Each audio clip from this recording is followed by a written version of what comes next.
Iniharap ni San Juan City Mayor Francis Zamora sa media si Lexter Castro alias Boy Dila, ang nag-viral na lalaking nang basa sa isang rider habang nakadila sa naganap na Wate Wate Festival sa nabanggit na lungsod noong June 24. Matatandaang pinahanap ng lokal na pamahalaan ng San Juan si Castro upang makaharap ito ni Mayor Zamora at personal na mapagsabihan sa kanyang ginawa. Hindi kasi nagustuhan ng maraming netizen ang kanyang ginawang pang-aasar sa rider batay sa viral video ni Gian Russell Bangkaray. Sinabi ni Mayor Zamora na napagsabihan na niya si Castro, at hinimok itong magsagawa ng public apology sa lahat ng mga na-offend sa kanyang ginawa. Giit pa ni Mayor Zamora, walang paglabag sa city ordinance si Castro subalit pwede siyang masampahan ng kaso kung isusunong ito ng rider na naperwisyo niya. Pakuha lang, ano? Pakuha lang kayo.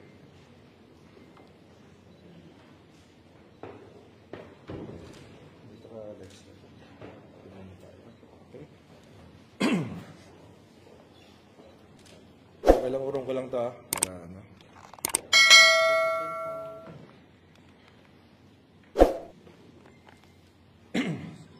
Okay, so isang magandang hapon po sa inyo lahat, mga kaibigan po natin sa media. Kayo po ay aking inimbitahan sa hapong ito sapagkat nandito nga po si Lexter Castro o mas kilalang Boy Dila na itong mga nakaraang araw po ay naging usap-usapan dahil po sa mga viral videos na lumabas patungkol po sa mga nangyari nung aming kapistahan. So muli ako po ay humihingi ng paumanhin at pasensya sa lahat po ng naapektuhan o na biktima ng ilang mamamayan namin ng dahil po sa aming kapistahan. At isa nga po sa talagang pinanggagalingan ng galit ng napakaraming tao na ako mismo talaga ay nagalit din ay ito nga pong si Lexter sapagkat yung mga videos po na kumakalat kung saan ay binabaril niya ng water gun yung isang nagmomotor at nilalabas nga ang kanyang dila. Ito po ay sa kasamaang palad ang naging muka ng ating Wata Wata Festival sa taong ito. At base nga sa aking pahayag kahapon, talagang gusto ko siyang makausap. Gusto ko siyang makausap at gusto kong maintindihan niya na ang kanyang ginawa ay nakakasira sa imahe ng lungsod ng San Juan at ganoon din sa ating Wata Wata San Juan Festival at sa kapistahan ni San Juan Bautista. Talagang sinikap kong makausap siya. Ang katotohanan po ay kahapon nakausap ko na po siya. Ngunit hindi pa kami nakapagkita. At kanina, nagkita kami sa unang pagkakataon at nakausap ko siya. At base sa aming usapan ay, una, tinanong ko ano ang mga dahilan kung bakit niya nagawa ang mga ito. At ang mas mahalaga ay yung mga sasabihin niya ngayon sa inyong lahat. So muli, ako po ay humingi ng paumanhin sa lahat po ng naapektuhan, sa lahat po ng nasaktan, whether physically or emotionally, sa aming kapistahan dahil po sa mga maling asal na ginawa ng ibang mga mamamayan natin noong panahon ng kapistahan. So nandito ngayon si Lexter. Bago ko po siya iniharap sa inyo ngayon, nakapag-usap naman po kami at lahat naman po ito ay kanyang sinang-ayunan at kasama niya ang kanyang lola ngayon, nandito rin po. Kasama rin po ang ating Vice Mayor Angelo Kawili, kasama po ang ating Barangay Captain Alvin Alonso at ang mga kagawad po ng Barangay Balongbato na siyang nagdala po kay Lexter dito sa aking tanggapan. So, Lexter,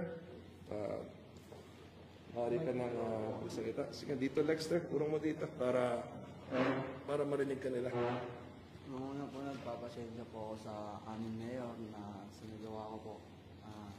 Dahil po sa akin, parang sira pong San Juan po. Lahat po humingi po ako ng paumanhin sa inyo sa mga sabi ko po sa inyo. Lalo na po sa rider, humingi po ako ng tawad po sa inyo at gusto ko po kayong makita sa personally na gusto ko po sa inyo humingi ng paumanhin po. Sa mga nagbabanta po sa akin, hindi ko na rin po maiisip kung ano po, may stress na rin po ako na kung ano-ano na lang din po malabas sa pagbabanta sa akin na lalo na po sa mga pamilya ko. Huwag naman po sana nilang idamay kung may galit po sila sa akin, ako na lang po ang ano nila. Dahil masakit din po kasi nadadamay po yung pamilya ko. Kanina nga po, nung nag-usap kami ni Lexter, ang magandang narinig ko sa kanya ay handa siyang humingi ng patawad at paumanhin sa publiko, lalong-lalo na nga sa mga taong maaaring nabastos niya, naapektuhan sa mga ginawa niya o nasabi niya.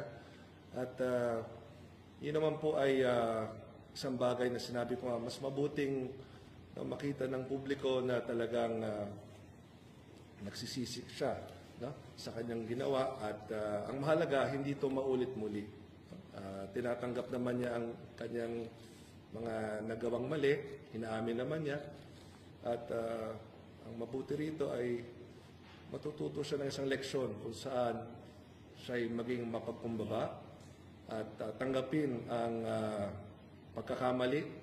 Ngunit ang pinakamahalaga ay magbago ng pagkatao at wag nang gagawin ang mga ganitong bagay. At yun naman po ang napag-usapan namin ni Lexter. Kung nakita niyo po yung interview ko kahapon, aminado po ako na talagang galit na galit ako kay Lexter. Dahil yung kanyang mga ginawa, yun po naging muka ng Wata Wata San Juan Festival. Yun po naging muka ng kapistahan ng San Juan. Ngunit nung nakapag-usap naman kami at nakita ko naman sa kanya na sincero siya sa kanyang paghingi ng paumanhin, ay sabi ko, medyo talagang humupa rin naman yung galit ko. Sa totoo lang, talagang halong lungkot at galit pong aking naramdaman dahil yung nung una hindi ko siya nakikitaan ng remorse. Nung una hindi ko siya nakikitaan ng anumang pagsisisi.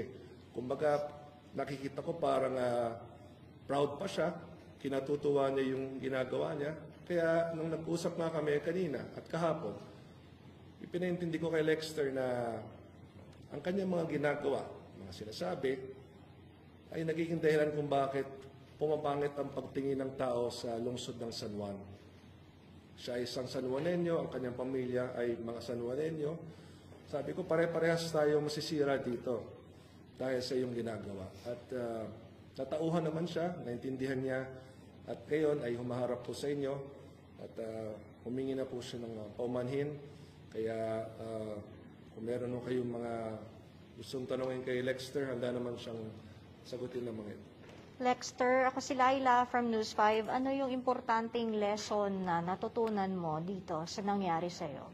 Natutunan ko po na katulad po yung sinasabi ni Mayor na humingi lang po akong tawad sa mga nagawa ko, sa mga tingin sa akin ng tao. Di naman po ako masamang tao, mabait naman po ako. Alam po ng mga ano po yan. Kamusta ang mental health mo? Kamusta yung mentally stressed ka na ba dahil sa mga ginagawa sa'yo ng mga tao sa social media? Kamusta ka? Actually po, medyo stress na rin po. Hindi ko na rin po alam kung saan po ako lulugar. Sa mga sasabi po nila sa akin, wala po, hindi ko na rin po talaga alam. Lexter, paano mo kinakaharap at ilan yung mga natanggap mong death threats? Hindi ko na po, sa tutusin po, hindi ko na po sila mabilang. Sobrang dami po nagbabanda sa akin. Nakesya daw po babarilin na lang, ganun po. Sa akin po, aminado naman po ako, mali po ako sa nagawa. Ako po humihingi ng paumanhin sa lahat ng mga nakabala kong tao, lalong-lalo na po sa rider po na nabasa ako. Yun po. Yung mga nagde-deliver din sa bahay ninyo na hindi nyo naman pala address, meron ka bang panawagan din dun sa mga nangbubugus pa na taong bayan na nagpapadeliver ng kung ano-ano? Sa lahat po nung nagpe-fakebook, huwag nyo na pong gawin yun dahil sa karamihan na tao, sila po yung naaabala nyo. Hindi naman po ako. Sa maawa din po kayo sa mga seller, rider, sa mga fast food na ino-orderan nyo ng pagkain. Sa kanila lang po kayo maawa, huwag na po sa akin.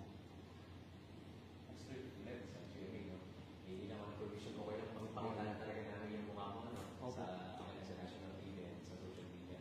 Alright. May nag-aas ba sa yung danos, yung damage, parang kailangan mo bayaran because of this, because of that, Wala naman po, puro pagbabanta lang po ang ginagawa po nila sa akin. Na kesyo ganyan, ganito ganyan, na papatay na lang daw po ako. Para po sa akin na na-stress na rin po ako. Siyempre, hindi ko rin po kilala kung sino yung mga yun. Ayun lang po.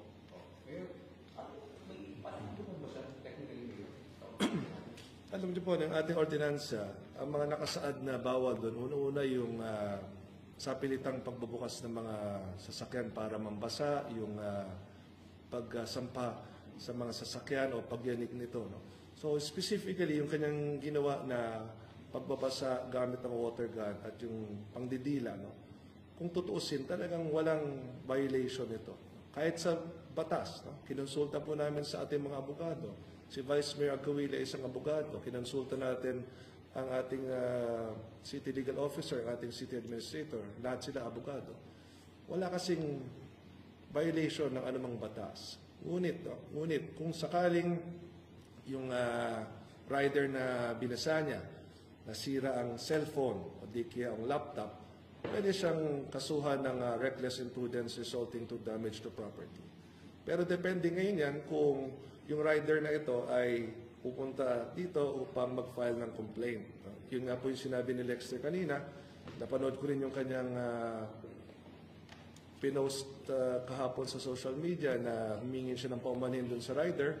Ang gusto nga po sana mangyari ni Lexter ay makapagkita sila ng rider. I can actually arrange it doon po sa ating rider.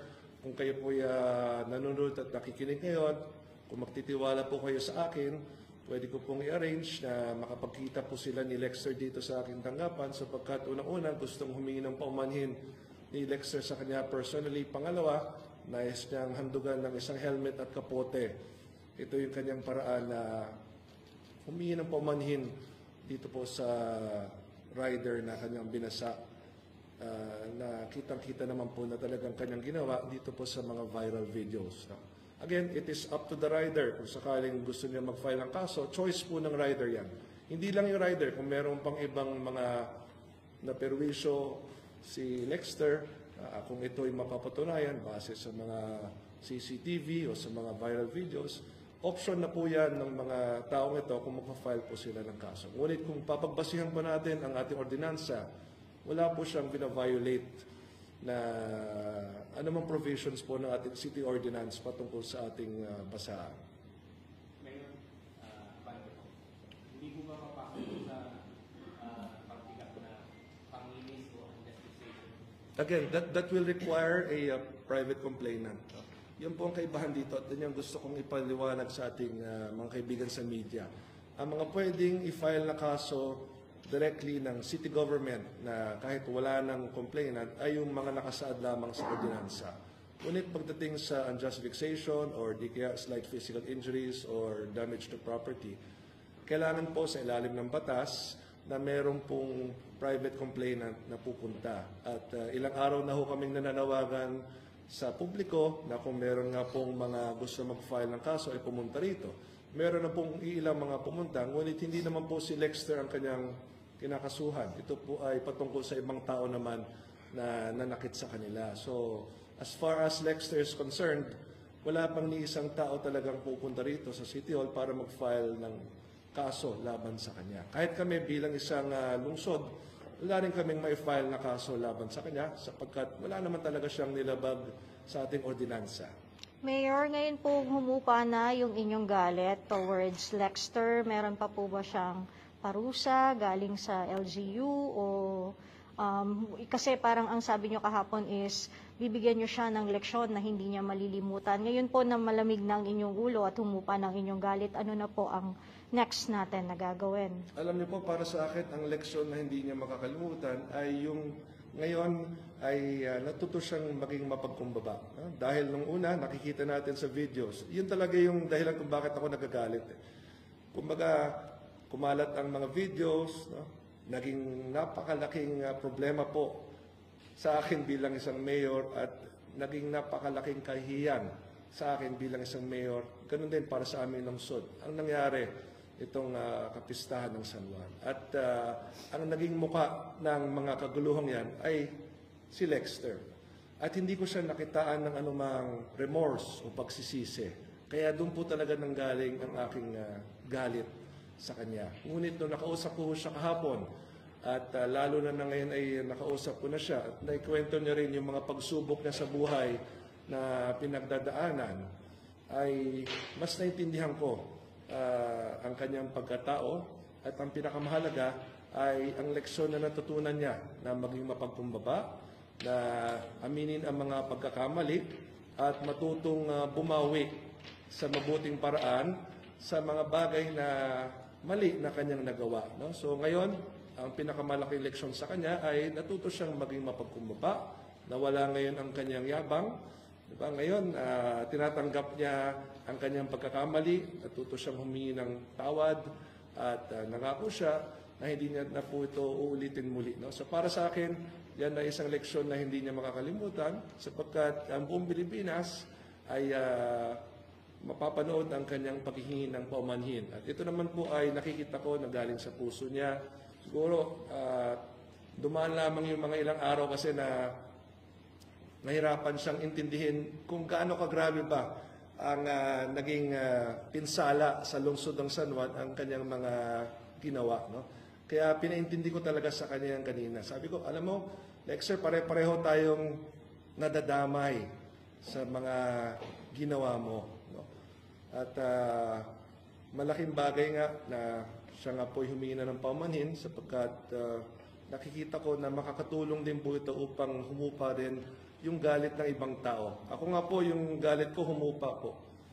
At ako yung maasa na sa pamamagitan ng kanyang paghingi ng paumanhin ay ganun din po sana. Na humupa rin po ang galit ng mga mamamayan sa kanya ngayon at humingi na po siya ng paumanhin at patawad. Sir, umuusad na ba yung revisions natin for the rulings kapag sa susunod na piyesta? Magkakaroon ba tayo ng streets na lang kung saan pwede magbasaan? Meron na po ba tayong plano para sa susunod na taon? Opo, yes, to in change? fact, ito po, no, alam niyo po, the past 8 days, wala ho kaming ibang iniisip kundi itong nakaraang kapistahan namin at paano natin babaguhin ito upang hindi na ito mangyari muli.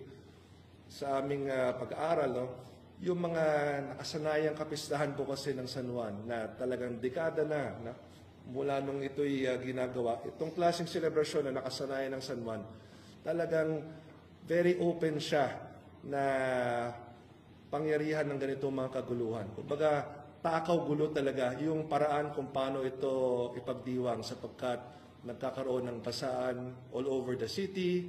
Yung mga ayaw naman mabasa ay talagang mababasa. Nagiging dahilan ito ng away kung saan pag may mabasang iba, gaganti at magsusuntukan at may masisira mga gamit, may mga masasaktan. So, inanalyze namin talaga, no? At nakita namin the nature of the Wata Wata Festival is really very prone to these kinds of disruption, to these kinds of incidents na ito nga, nangyari na naman muli, no? Nangyayari na to dati. Years ago, decades ago, everyone knows. Hindi lang mga taga San Juan ang makakapagpatunay niyan. Lahat po ng dumadaan ng San Juan, pag June 24, sa lahat ng mga nakarang taon, lahat ng mga nakarang dekada, alam po yan na talagang meron at merong kaguluhan na mangyayari sa San Juan. So dahil nga po sa nangyari nitong nakaraang linggo, ay nagdesisyon na po kami na baguhin na once and for all ang paraan kung paano magdiwang ng kapistahan dito sa San Juan. Tinanong nga ako minsan ng ating mga kaibigan reporter, pwede ba magkaroon ng waterless fiesta celebration? The only time we were able to do a waterless fiesta celebration was during COVID-19 dahil talagang health risk po ito. Ngunit dahil tapos na po ang pandemya at back to normal na nga po ang buhay natin, no? Nakaisip po kami ng isang paraan na magkaroon pa rin ng selebrasyon na bagamat merong tubig pa rin o basaan, ay hindi na po ito makakaperwisyo sa ibang tao. At yan nga po ang pag-designate ng isang basaan zone dito po mismo sa Pinaglabanan Road in between N. Domingo and P. Guevara Streets, na dito lamang papayagan ang anumang basaang selebrasyon pagdating ng aming kapistahan. So all other streets outside of P. Guevara, Pinaglabanan, and N. Domingo, yung mismong pagitan niyan, yung kahabaan ng Pinaglabanan mula P. Guevara hanggang N. Domingo, dito lamang papayagan ang basaan. At ang lahat ng kalye, lahat ng lugar sa buong San Juan, outside of the basaan zone, ay bawal po magbasaan. Para mas madali rin para sa ating mga kapulisan, para sa ating otoridad na manghuli. Kasi ngayon, kung i-analyze mo, bawal ba ang mambasa?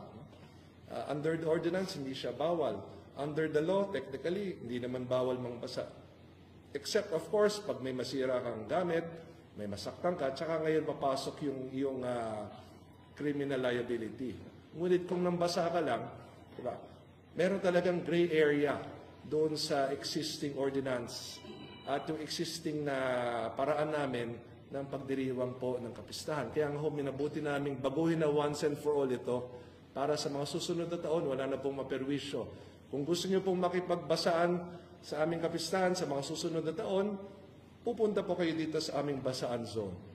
Ngayon, lahat po ng ibang mamamayan na walang planong makipagbasaan po, gusto lamang magtrabaho ng tahimik, gusto lamang dumaan sa aming mga kalye, ay doon na po sila sa ibang mga kalye dadaan. At hindi na po sila papasok sa ating basaan zone because all other streets in San Juan will be passable for them dahil wala naman pong basaan.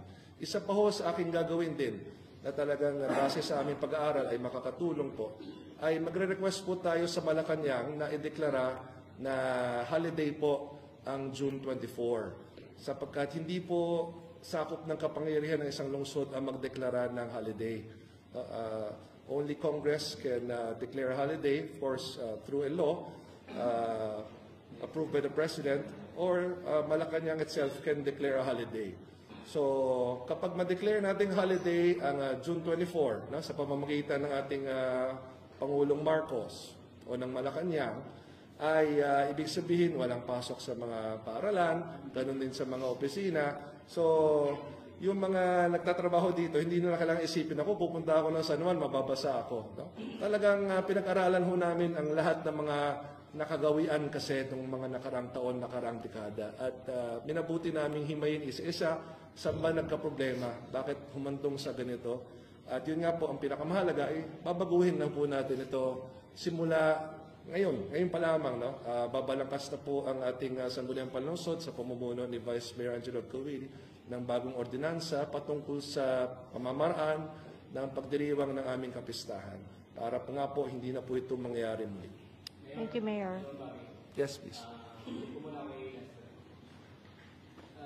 Lumapit ka ba kay Mayor dahil natatakot ka dun sa mga death threats o ano pong dahilan? Bakit kayo nandito?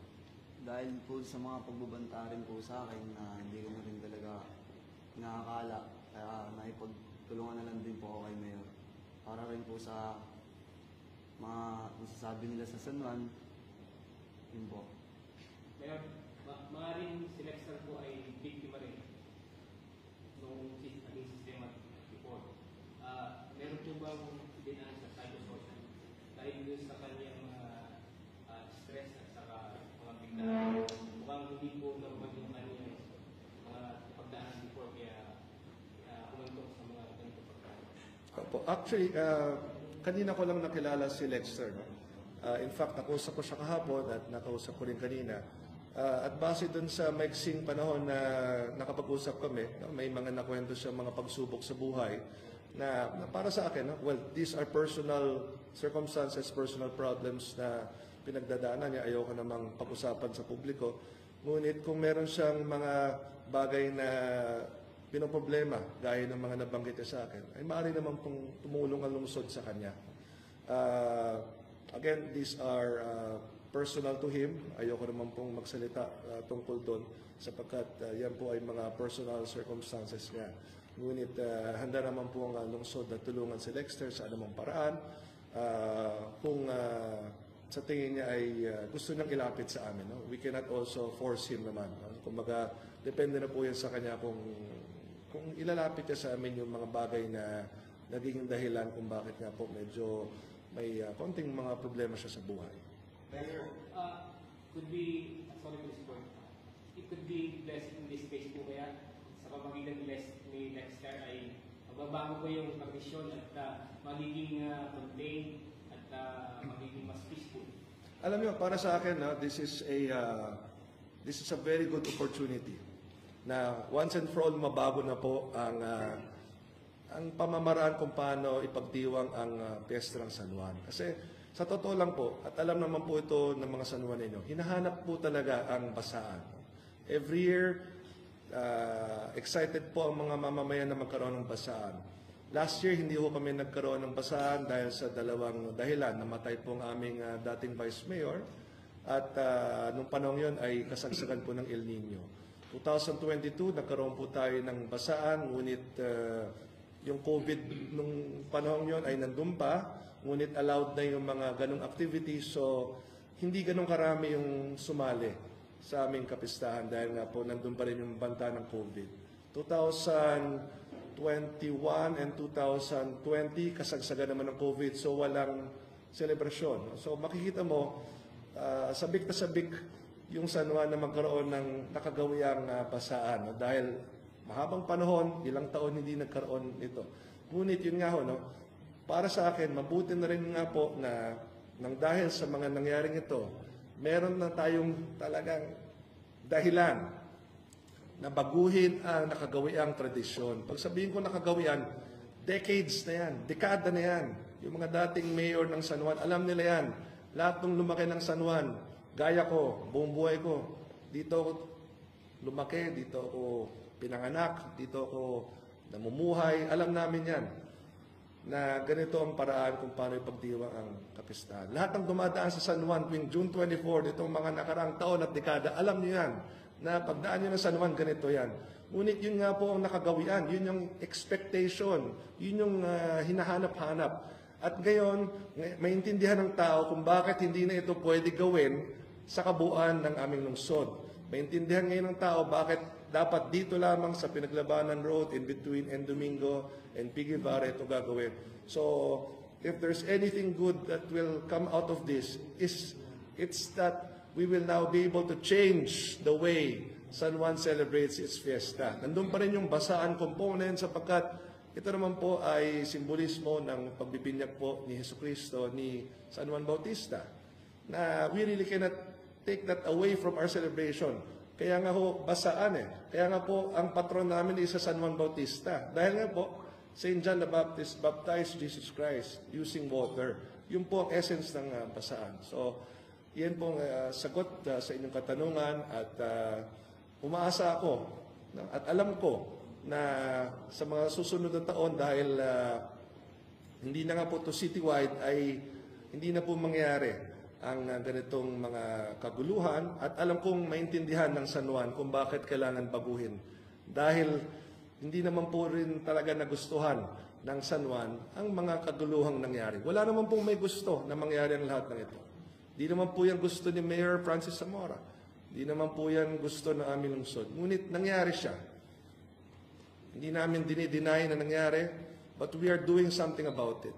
We are changing how we will celebrate in the next many, many years. And buti na rin nga po nagkaroon ng ganitong pagkakataon kung saan maintindihan din ng San Juan kung bakit kailangan baguhin ang paraan kung paano kami magdiwang ang aming kapistahan. Mayor, sa isang banda, no, dahil sinasabi niya nga na meron daw sa kanyang banta sa buhay niya. Meron ba kayong aksyon o pagproteksyon na sinigil sa kanya? Yes, of course, no, may karapatan naman talaga si Lexter na maproteksyonan din ang kanyang buhay dahil una-una, hindi naman po siya kriminal. Hindi naman po siya kinasuhan ng anumang bagay. So, ayaw din natin naman humantong sa anumang masamang pangyayari ang kanyang buhay. So, we will of course coordinate with our San Juan Police to ensure na wala ring manakit sa kanya, walang sumubok pumatay sa kanya, kung maraming nagbabanta sa kanya. Tungkulin namin na siguraduhin na walang papatay sa kanya. At tungkulin ko yun bilang mayor na siguraduhin ang kanyang buhay ay hindi po malagay sa anumang alanganin. Mayor, itutuloy po yung hanapin yung nakikita si Lexter. Opo, actually, tuloy-tuloy po. Kanina nga ho, no, meron na isang magpa-file na rin po ng kaso. Papunta na po siya sa prosecutor's office kaninang bandang mga alas 3 ng hapon. No? So, nadagdagan na naman po ang magpa-file ng kaso patungkol nga sa aming kapistahan. At hanggang ngayon, patuloy po akong manghihikayat ng mga mamamayan na gusto mag-file po ng mga kaso laban sa mga taong maaaring nanakit sa kanila o na may wisyo sa kanila. At hanggang ngayon po, hinihikayat kong bawat isa na magpadala ng mga videos, photos, anumang impormasyon o patunay na sila nga po ay sinaktan o binasa ang gamit. Ako rin po ay nagbigay na ng instructions kahapon nung aming breakfast meeting nga po kasama ang ating executive department, kasama ang ating legislative department, lahat ng mga Facebook accounts po ng ating mga barangay, ganun din ng ating mga city officials, ni Vice Mayor, ni City Administrator, ng mga konsihal, ni Congresswoman, ganun din po ng ating mga department heads. Lahat po yan, I instructed all of them to announce to the public na kung meron pong mga videos o photos na pwedeng ipadala sa pamamagitan ng social media na magsisilbing mga patunay o pruweba sa mga nang basa o nang gulo, ay ipadala po sa amin sapagkat gaya ng sinabi ko, hindi po tayo titigil hanggat maturuan sila ng leksyon.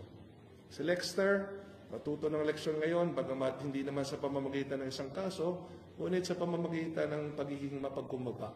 Mula sa kanyang dating mayabang na asta, ngayon nakita natin na si Lexter ay natuto ng isang leksyon kung paano maging mapagkumbaba at paano humingi ng tawad. At para naman po dun sa meron talagang criminal liability, ang leksyon na matututunan nila ay yung kasong haharapin nila. Sapagkat dadaan po sila sa isang legal na proseso at kung makita po ng ating korte na sila nga po ay guilty sa mga kasong ito, maaari silang makulong.